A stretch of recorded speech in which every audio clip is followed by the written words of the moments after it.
Hey everybody, welcome to Atomic Radio Hour, episode 240. I'm incredibly tired this week. I've had such a week. I've had such a hard week. How are you doing? I hope you're well. You look just as good as always, baby girl. How you been?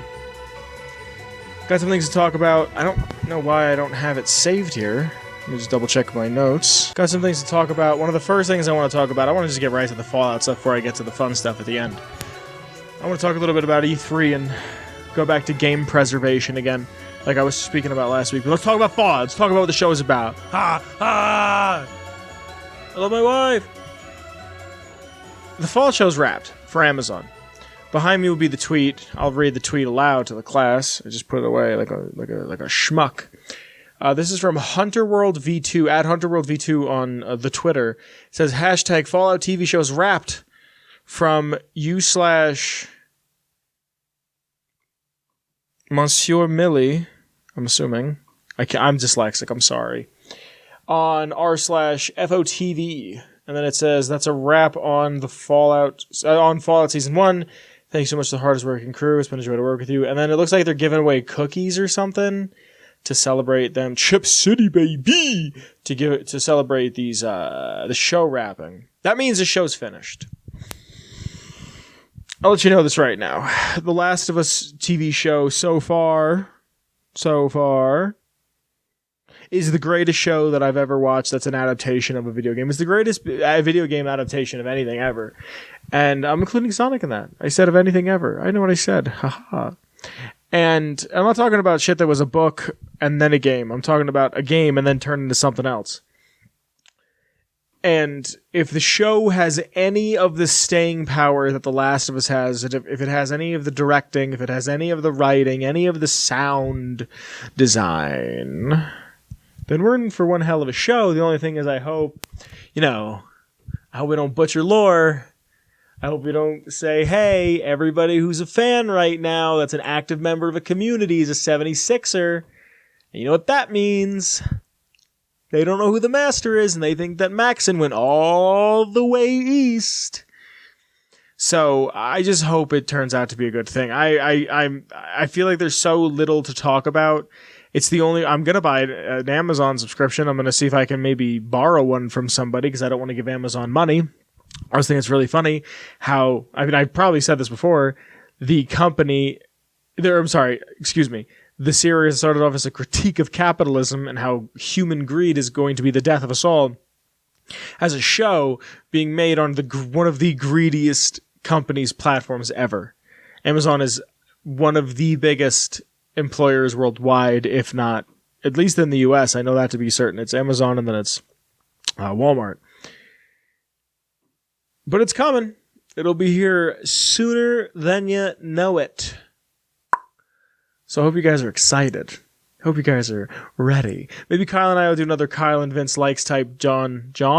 I put Deal and John together. John. Another Jimmy Johannesburg, another Johnson, like that. Maybe we'll do that for the Fallout show. I'd like to. I know there's a Fallout show podcast, but what do you say? What do you know? There's enough room for two big dogs in this sphere. Speaking of Kyle and Vince Likes, go check out the YouTube channel. If you're watching on YouTube, I love you.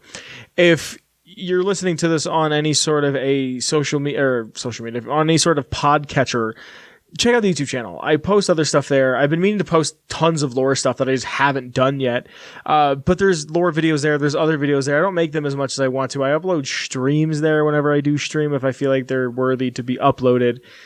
I just have fun. I just it's a channel dedicated to having a good time. So check it out if you get a chance. So this show is entirely fan-funded. Any support that I get is through Patreon. I don't really like the word fan. Listener-supported, brought to you by viewers like you. Thank you. And I hope you guys are well. So I need to thank the Patreon real quick. I thought the Fallout show stuff would have been a little longer, but then again, like I've been saying, every time I get a little piece of news about it, it just turns out to me saying that I'm excited. And boy, oh boy, am I excited. But I have to thank the Patreon, because of you guys, the show continues to get bigger and to get better. And because of you, the show continues. And I love you with my entire heart and soul. Starting from the top, I have to thank the OG Noah. Thank you to Noah. After Noah, I have to thank Danny. Thank you, Danny. After Danny, I have to thank Marcus. Thank you, Marcus. After Marcus, I have to thank TP. Thank you to TP. And after TP, I have to thank Mellow Millhouse. Like I said, the show is entirely funded by listeners, an audience quite like yourself. If you like the show, consider throwing a little bit of cutter my way. If you want to see it get a little bit bigger, a little bit better. And I love you, and I thank you. And you just, even if you just want to say, hey, this is a podcast I listen to, and just share it with a friend. Anything. It helps. It helps. So episode 240. This has been a week, man. Just a fucking week. And I put in the Discord, hey, guys, guess who has bad time management skills? I do. Real bad time management skills.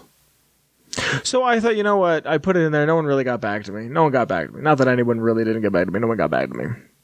So I was like, you know what? I'm just going to pick one. I wanted to do a location. I want to do something that I thought would be fun.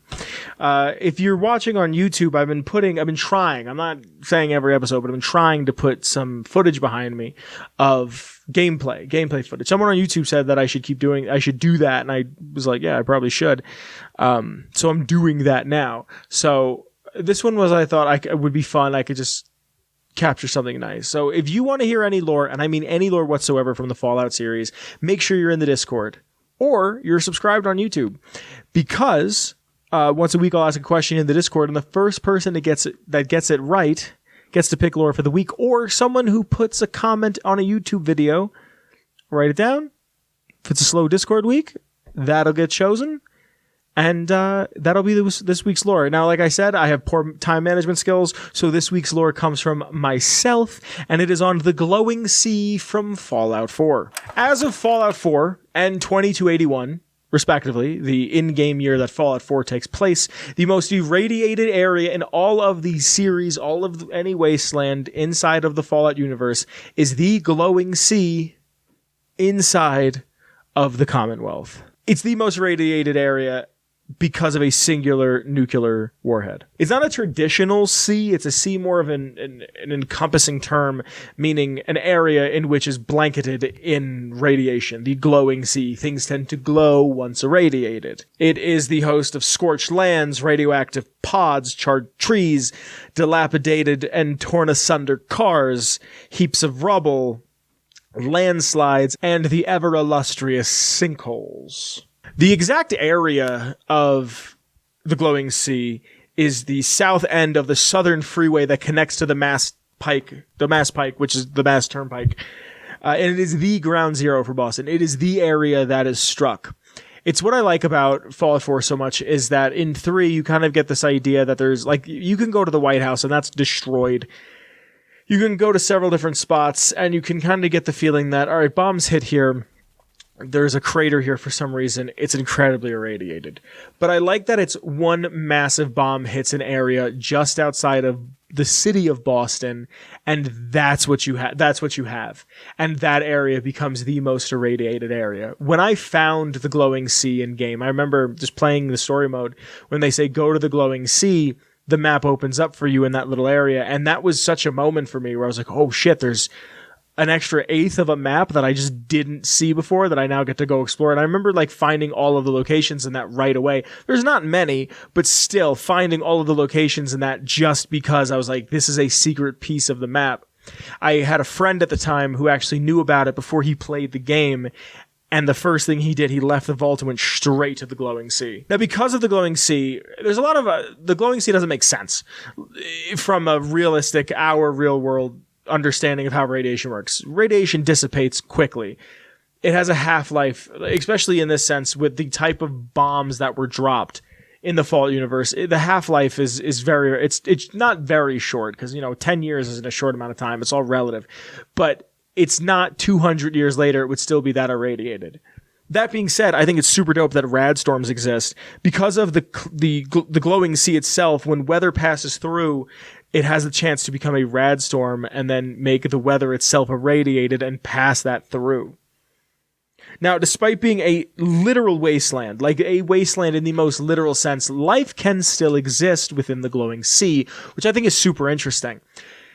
Because I think it just speaks more to not just humans, but animals and just adaptation, and how if something with a pulse is resilient and needs to eat and have sex enough, it will find a way, just regardless. Like genes are the hardest thing to kill. Genuinely the hardest thing to take down is a good set of chromosomes. Life can still exist here. There is the crater of Atom, which is where the bomb dropped, and there is the Church of the Children of Atom. Now, if you've played the Fallout games before, you probably know.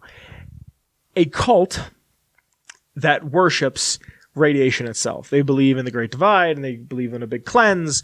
Not things that I would say that I myself disagree with. But not only it's Fallout, so you know we're going to get some irradiated creatures of various sizes. So what you can find in there inside of the glowing sea is deathclaws, rad scorpions, bloatflies, blood bugs, stingwings, ghouls, and mole rats. Pretty much everything you can find not in the glowing sea, but a little more dangerous. Also, because it is a sea, a metaphorical sea of radiation, it gives off 10 rads a second opposed to the 3 rads a second that 1 to 3 rads a second that you can usually accrue in the regular schmegular wasteland. Because of this, because of it being destroyed and all of the buildings being dilapidated, torn down, there's just giant heaps of rubble. Because of all of this, there's almost no food, there's no water, there's no medicine, there's almost no ammo whatsoever. What's there is there, and it's not much. It's one of these areas that the only thing I really feel I could cleanse at this point in time is a Gek. If you got a Gek there and you set up shop, it could cleanse the area, but other than that, you're kind of screwed. Now, I get all of my lore off of fallout.fandom.com, the Nukipedia, if you will, and just a few things I have for you here on my cell phone telephone, I would like to share with you real quick. The Glowing Sea itself is an area that you'll visit for main quests. Just quests in general, a loose end, Hunter versus Hunted, Liberty Reprimed, the Glowing Sea, the Molecular Level, and Virgil's Cure. Some of the locations you could find: the Atlantic offices, the capsized factory, some caves, the crater of Atom, the decayed reactor site, the edge of the Glowing Sea itself, Forgotten Church. I remember the Forgotten Church. I like the Forgotten Church a lot. The O'Neill family manufacturing. There's a red rocket in the Glowing Sea. Skylines. I remember this one a lot. Skylines Flight 1665. A wrecked plane, which I really enjoy the idea of, like, bombs are going down, EMPs are going off, planes are falling out of the sky, because that's just what would happen. I think it's interesting. There's some Astounding Tales, some Tesla Science magazines, U.S. Covert Ops, 2 Gauss rifles, Virgil's rifle, which I don't think I have in my game. A bunch of other fun stuff. It only appears in Fallout 4. There's not even on the wiki any sort of fun facts for it. It's just an area that I remember fondly. I remember finding it and being like, this is really dope. Like, this doesn't have to be here, and it's here. Like, it's the idea of, like, I can go visit the spot where the bomb fell. Like I said before, in Fallout 3, you can go to the Capitol building, you can go to the White House and see, oh, this is where the bombs fell. And it's just a massive crater. And if I remember correctly, it's not just one big crater. It looks like several craters, and you get irradiated tell instantly. But it's just one of those things that it's like, how would radiation affect things in the long term outside of mutation? One of my favorite things I've ever heard about radiation is radiation doesn't kill you, just kill you. It kills you and the next 4 generations because of how it mutates your DNA.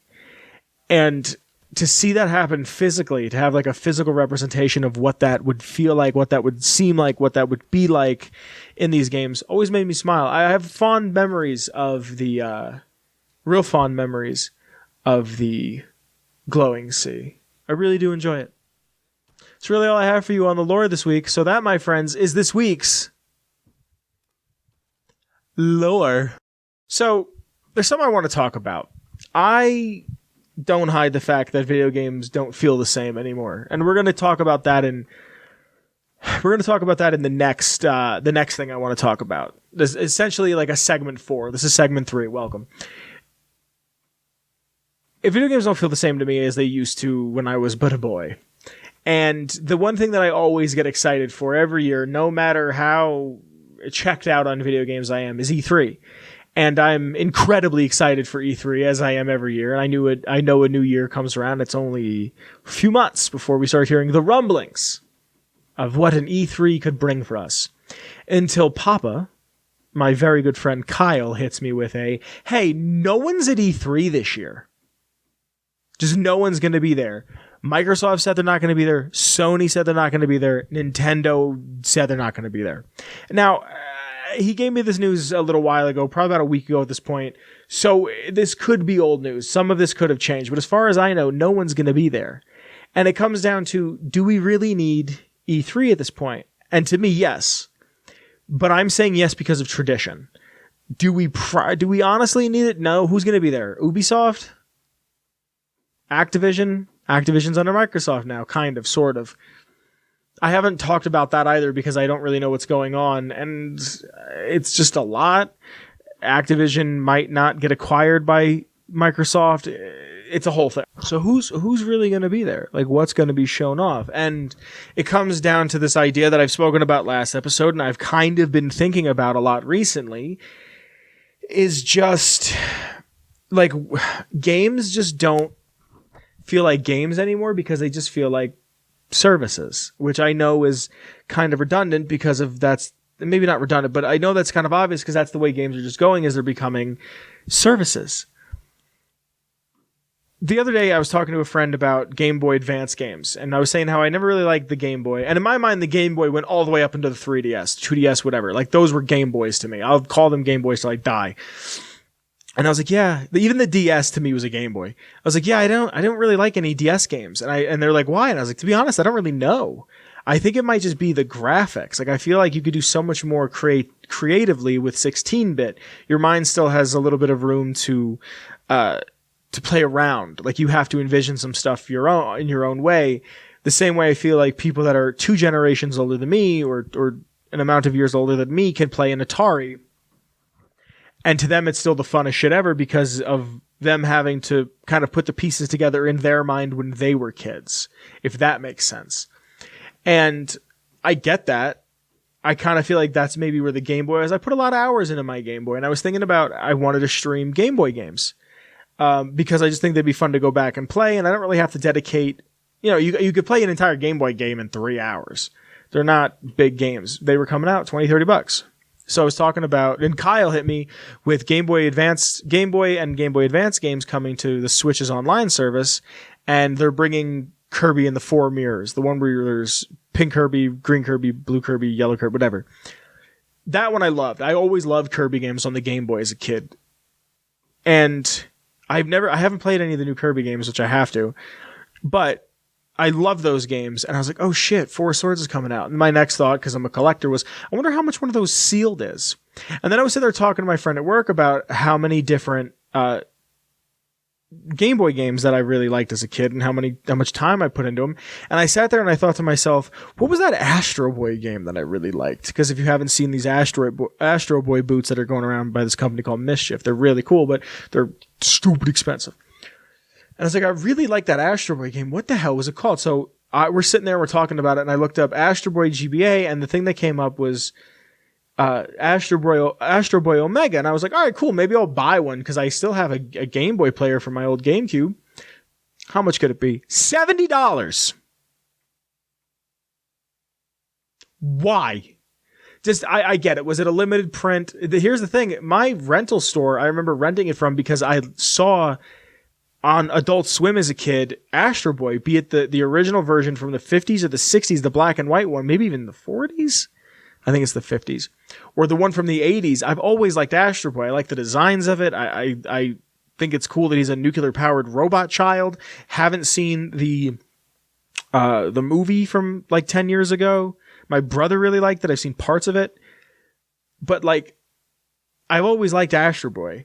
And I remember the game slapped. If I remember correctly, you like get to the end of the game and it like restarts. It's like a new game plus type deal. And I was like, oh, I really want to play this, but $70.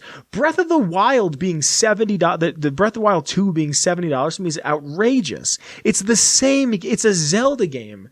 They're all the same until the new one comes out that, oh man, this one's nothing like the last one. And I will give you that Breath of the Wild is a completely new game in the Zelda series. It's very different from everything else we've had. I get that. But like, you kind of know what's going to happen, do you not? Like a $70 game that came out 30 years ago, or a $70 game that came out yesterday, or it's coming out in a few months, or coming out in a year or two. We've hit this point where it's just, I was very anti-emulation. I was very much buy a game. You want a game, buy a game. And I'm just kind of hitting the point where it's not responsible, like monetarily, it is not responsible to play games in certain regards.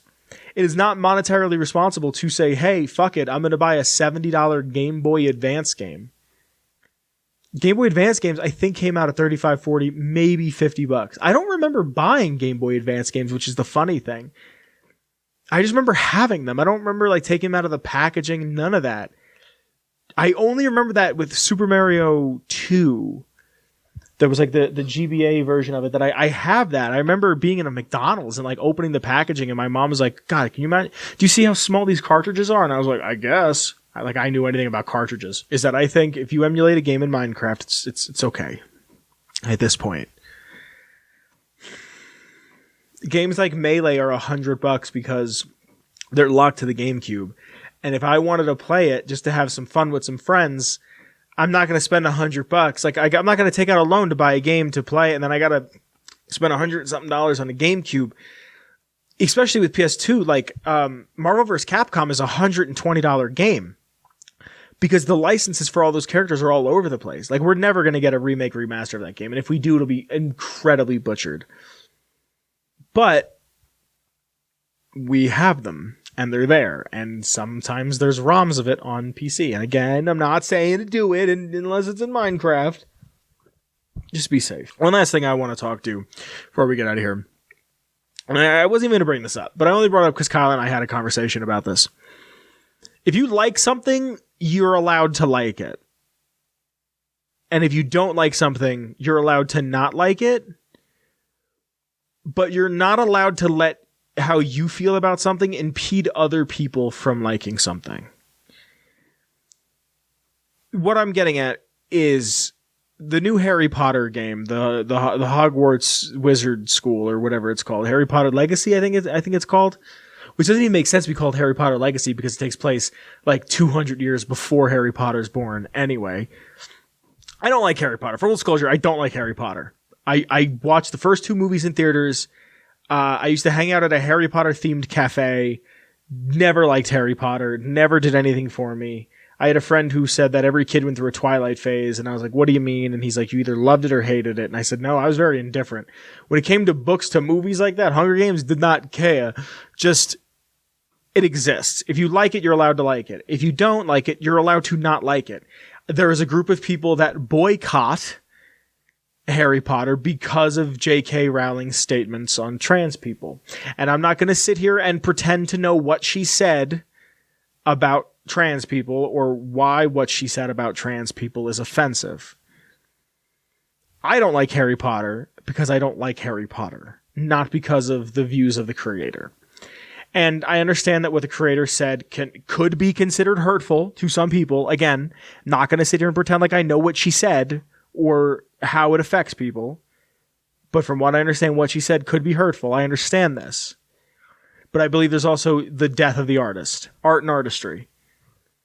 I love Woody Allen's movies. Woody Allen is one of my favorite directors, one of my favorite writers. It's like him and Tarantino are up there. I think Woody Allen writes dialogue in a very funny way, a very unique way. I think The Purple Rose of Cairo is it's just a goddamn perfect movie, like almost. Okay, you following me? I don't buy Woody Allen stuff. I'll buy it used because he's already made the money off of it and I'm giving someone else the money. That's not him. He won't see a dime if I buy a used DVD for $4. But when he dies, I'll buy new shit again. I'll buy new shit right away. There's been a group of people who have been harassing people who like this new Harry Potter game, which is not okay. It's not cool. I'm also of the belief that if you like something, you just kind of are open to ridicule. Like, you have to just admit that your interests are dumb. Like, I'm not saying that they are, but like, I work with someone who's a juggalo, and for those who don't know, is a fan of the Insane Clown Posse. And I'll just make fun of them to their face about it, and they just kind of go with it because they see how silly it is. If someone made fun of me for liking Fallout, I'd be like, yeah, I get your critiques. I understand them because I'm a fan. I don't agree with them because I like the series, but I get where you're coming from. I understand. You're allowed to not like what I like, but I'm also allowed to like what I like. But for you to go out of your way to impede other people to play these games, that's not cool. And I doubt anybody listening to this is doing that. And I understand the people that are saying they're boycotting the game because of its creator. I understand that. But as far as I know, she's not doing any of the writing, which doesn't make it right because she's going to make money off of the name itself. But there's a website called Did They Stream the Wizard Game? So they're not even saying the name. They're not even saying Harry Potter or the name of the game itself, which is really funny because there's this shit. What is it called? Fuck, I can't think of it. It's this fiction series. This fictional book. It's a series of a bunch of these kids. I wish I could remember it. Where they don't say the bad guy's name, and it just reminds me of that. And I don't think they see the irony in that. And when Kyle and I were talking about this, Kyle was very much of like just let people play what they want to play, and I'm with you. Just play what you want to play. But like, give it 2 weeks, give it 3 weeks. No one's going to be talking about this anymore. No one's going to be talking about this game until it's at the Video Game Awards at the end of the year and is up for an award or multiple awards or what have you. I don't know anything about the game. I have no interest in playing it. I think it's interesting to see all the backlash and the ridicule and the runaround that it's getting from everyone else. But I don't really like get why you would let a silly little wizard thing. Like, are you boycotting Universal Pictures? Because Universal not only owns the rights to these films and is making money on these films, but they have a Harry Potter interactive experience. So are you boycotting that as well? Are you trying to get that shut down, or has just enough time passed where you don't care about it anymore? So I want to know what you guys think in the comments below. Please let me know because I'm genuinely curious. Like I said, I'm not really on anybody's side here. I understand both sides' argument as much as I really can without like doing the research into it. I just think it seems so silly and petty because it's like, how many people that don't play video games are upset about this? That's my thing too. I understand being upset, but if you don't exist in a sphere, and how many copies are they really think is going to sell? 1 million, 2 million? Like, if that? I don't know. I want to know what you guys think though. So leave a comment. That's pretty much everything I have for you today, my friends. If you enjoyed the show, make sure to share it with a friend. Shoot me a like. Shoot me a sub. In the description, again, thank you to the Patreon. There is a link to the Patreon down there, as well as the Redbubble, to help support in a very small monetary way. There's also a link to my Twitter, the show's Twitter, Kyle's Twitter, the Discord. Make sure in the Discord so you can hear whatever kind of lore you want to hear. Oh my goodness gracious. I totally forgot about the way I always do this. If you like the intro music, it's by the one and only Shane Ivers. Silvermansounds.com/free music for all of his heaters, but our intro song is called Feather Duster. Silvermansounds.com/free music for that heater. I love you very much, and I'll be seeing you all next week for episode 241. Be good to yourselves. The Super Bowl is a Sunday, I just realized. I hope your team lost. Haha, eat some chicken wing. Haha, bye. Atomic Radio Hour Podcast. A Ghoulman Entertainment production.